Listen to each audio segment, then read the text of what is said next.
Hello, and welcome to another episode of Unboxing with Paul. Today, I bring in the Revvlry. Or is it the Revvlry? Not sure. Either way, it's one of T-Mobile's starter smartphones that's basically just a reskin Motorola G7 Play. Let's take a look at it.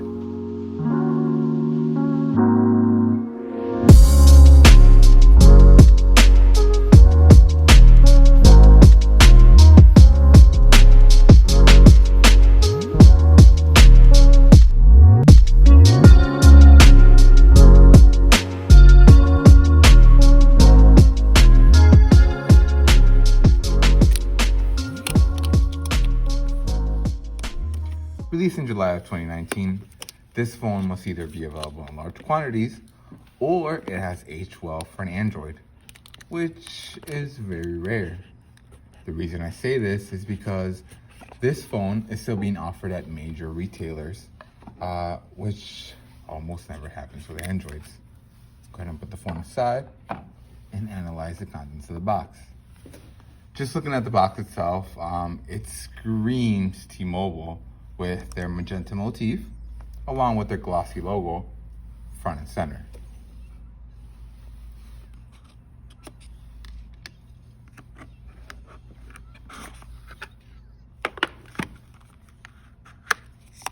In the box, we get a SIM card, as this is a Metro by T-Mobile phone, along with a start guide, terms and conditions, and safety and legal documents. And we also get a a very nice SIM ejector tool. It's not one of those twisted wire ones, but rather a nicer one.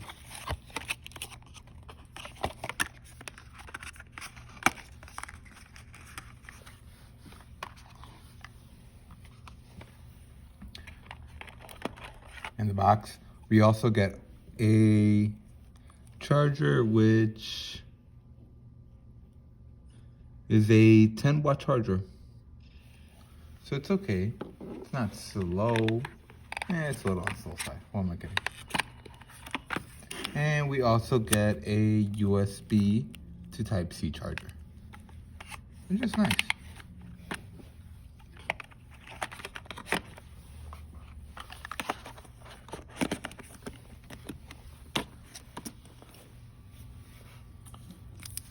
Now for the phone itself.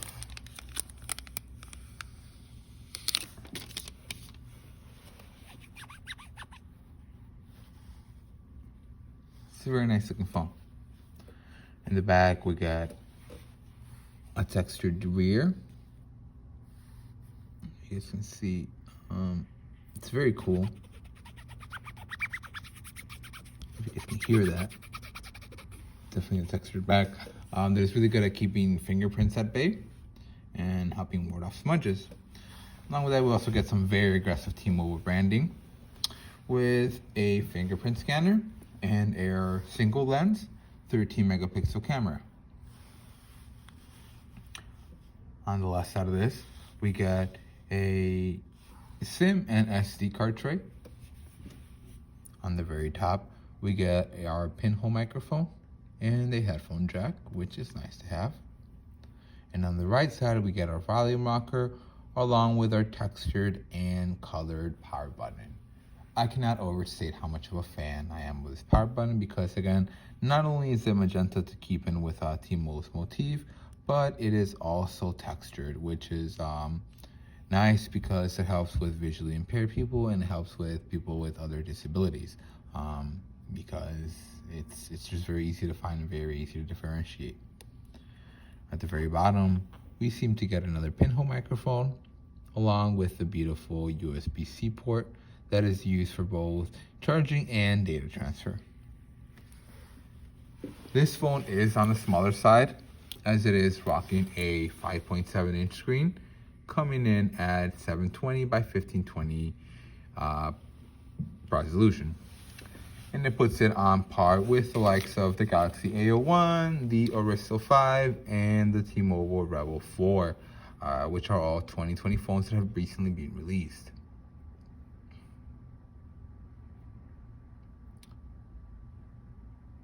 On the front side, we do get a 8 megapixel selfie camera with, I know you guys see that, what has got to be one of 2019 and 2018's nicest features, which has got to be a front-facing flash, which should help greatly with low-light selfies. Let's go ahead and accept all the initial terms and conditions, and now we're finally into the phone. Again, keeping T-Mobile's motif, the background is magenta colored.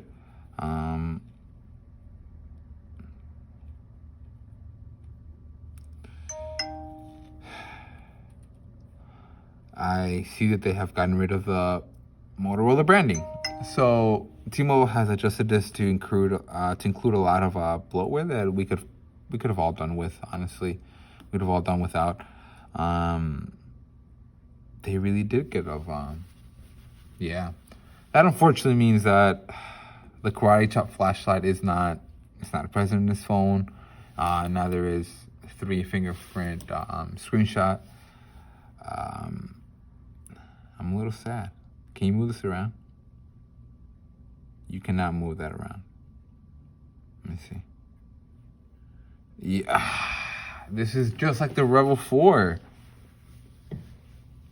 So normally in Android screens, your whole screen is on a grid, meaning that whatever apps you want, you can switch them and move it around to your liking. But it seems that here you have a designated group of 5 apps that are always on your bottom screen, and then that Google bar is glued onto the bottom. You can't move it. It's fixated. It's in there. There's nothing you can do about it. And that kind of drives me up the wall, because that kind of takes away from the whole point of having an Android. Because you are able to customize and you're able to move stuff around to your liking. However, in this case, it's I don't know. I'm not a fan of that.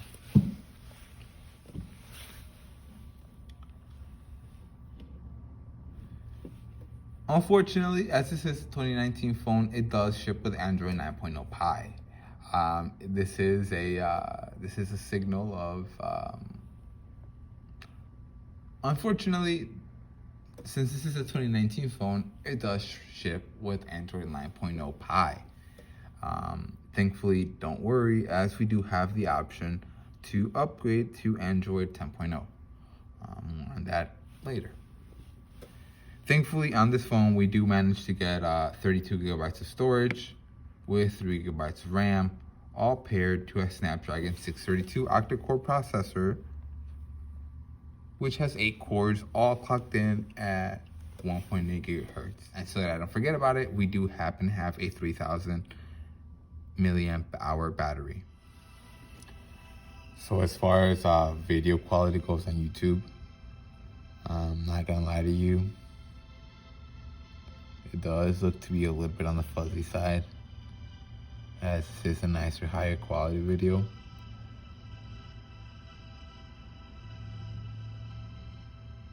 And it looks just a little bit fuzzy. And I know this is a lot sharper than what it looks to be. So it's definitely the phone that is unable to display a higher pixel count. But it's definitely okay. It's definitely adequate. It's only if you're one of those people that is a stickler for screen resolution and screen detail, you're definitely gonna notice it. You're definitely gonna mind, and you're not gonna be happy with this. However, for everyday viewing, it's more than adequate.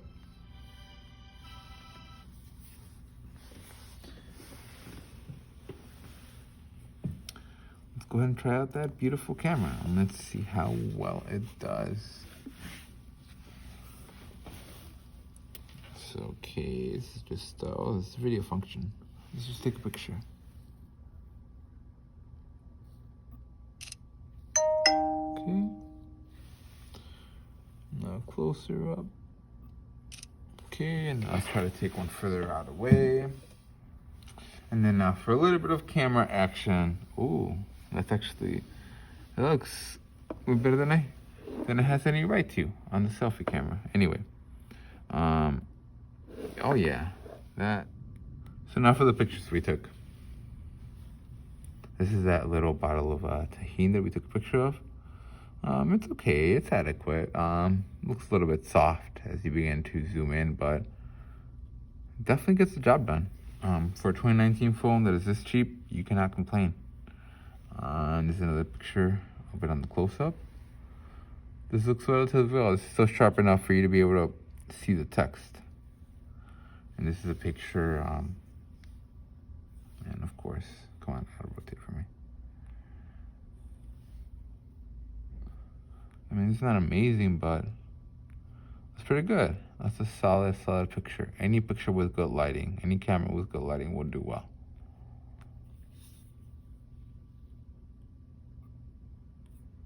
And then this was our selfie camera results, which I was pleasantly surprised at. Again, it gets soft as you zoom in, but again, it'll definitely get the job done. And this is a little video that we took with the selfie camera.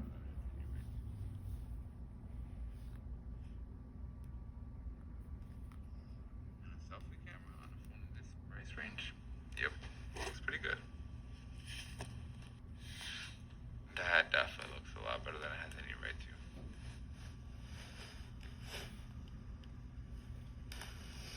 And a selfie camera on a phone in this price range. Yep, looks pretty good. That definitely looks good. So yeah. And we also have other little modes that are pretty cool, like the spot color one. That's a pretty nice mode to have. Here, let's see. Let's go ahead and keep the, oh no. I mean, it doesn't always work well. It's nice when it does. So the spot color feature on it is pretty cool because it allows you to take a black and white picture with only your desired color sticking out. It's just pretty cool. Let's go ahead and try that out. I don't know if this one will work very well. Maybe it probably works a lot better on yeah, it works definitely works a lot better on monochromatic things. Things that are definitely only one color. Oh no, yes. This includes way too many colors. Yeah, that's probably the meeting point. So this is what it looks like when you try to take a picture of something that has multiple colors in there. It'll keep some of the color in there, but it'll blur the rest of the other ones out.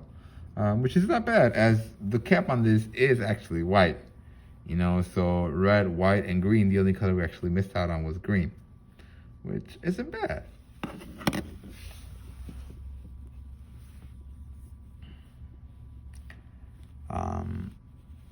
The sound quality on this, there's gonna get something a little bit to be desired.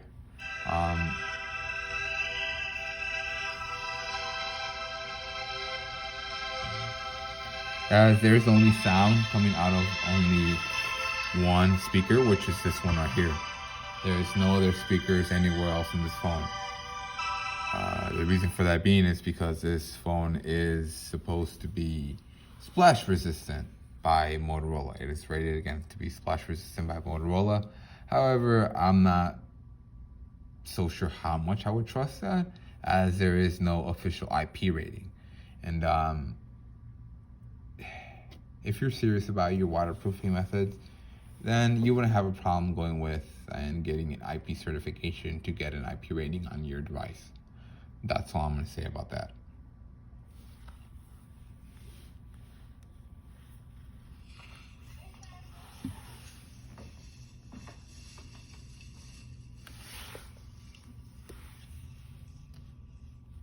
Now let's go ahead and run a Geekbench score.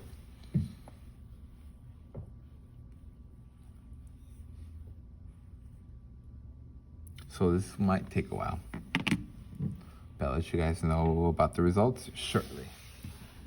And these are our Geekbench scores. As you guys can see, we have a 232 for a single core and a 793 for the multi-core. Android 10.0, one processor, 8 cores, 1.8, 2.8 gigahertz, 2.8 gigabytes on the RAM. I mean, for all you geeks, they're very, very interested in these scores. Here they are. Crypto score, huh? Anyway, single core 232. In comparison, okay, well, 232 versus 800 on the Galaxy S20 Ultra. All right, well, 793 versus 2600 on the Galaxy S7. Okay, so like a fourth of the score behind. So we're a third.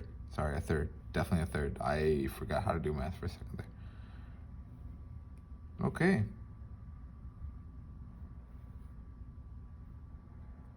Cool. Mint scores. Oh, almost forgot. I absolutely failed to show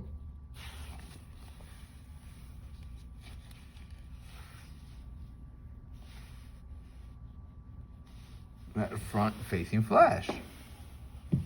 Look at it. Now, how cool is that?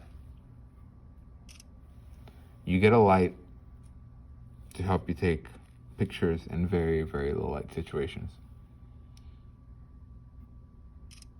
which definitely helps with lighting. There's not much of a difference here as we already have lighting, but it definitely, it's cool. It's definitely cool. Like, or you could have it always on. Go ahead and turn our light off. But yeah, you could always have it on, which is very, very cool. Oh, nice. Thank you for watching. As always, leave a like, subscribe. Something you didn't like about the video, go ahead and let me know what it was that you didn't like about the video. And there's other topics you would like for me to cover, or other phones you would like to see covered. Go ahead and let me know. I'll do my best to get right on that. And again, as always, thanks for watching.